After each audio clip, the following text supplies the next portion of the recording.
ಪ್ರಬುದ್ಧ ಕರ್ನಾಟಕ ಭೀಮಸೇನೆ ರಾಜ್ಯ ಕಾರ್ಯಾಧ್ಯಕ್ಷರು, ಮಾದಿಗ ದಂಡೇವರ ಸದಸ್ಯರು ನಾವು. ಸರ್, ಸುಮಾರು 35 ವರ್ಷ ಕಾಲ ನಮ್ಮ ಮಾದಿಗ ಮೀಸಲಾತಿ ಹೋರಾಟಕ್ಕೆ 35 ವರ್ಷಗಳಿಂದ ನಾವು ಹೋರಾಟ ಮಾಡಿದ್ದೀವಿ.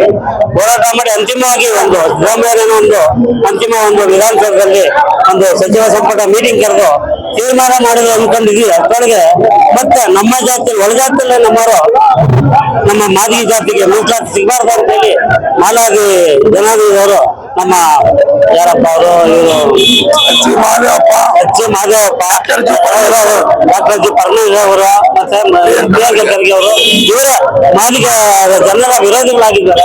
ಇದು ನ್ಯಾಯವಾಗಿದ್ದಾರೆ. ನಾವೆಲ್ಲ ಕಾಂಗ್ರೆಸ್ಗೆ ಸುಮಾರು ವರ್ಷ ದುಡಿದಿದ್ದೀವಿ. ನಮ್ಮ ಜನಾಂಗ ಅತಿ ಹೆಚ್ಚು ಕರ್ನಾಟಕದಲ್ಲಿ ಜನಸಂಖ್ಯೆ ಇರೋದು ನಮ್ಮ ಮಾದಿಗ ಜನಾಂಗ.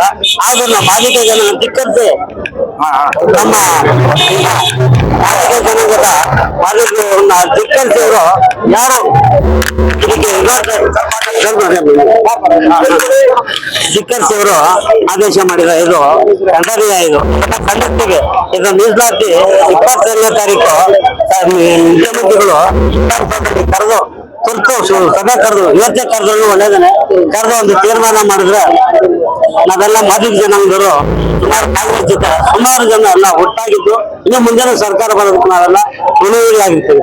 ಇದೇನಾದ್ರು ಧಿಕ್ಕರಿಸಿ ಮೀಸಲಾತಿ ತಿರಸ್ಕರಿಸಿದ್ರೆ ನಾವು ರಾಜ್ಯಾದ್ಯಂತ ಉಗ್ರ ಹೋರಾಟ ಮಾಡಲಾಗುವುದು ನಮ್ಮ ನಾಯಕರೆಲ್ಲ ಸೇರಿ ತೀರ್ಮಾನ ಮಾಡಿದ್ದಾರೆ.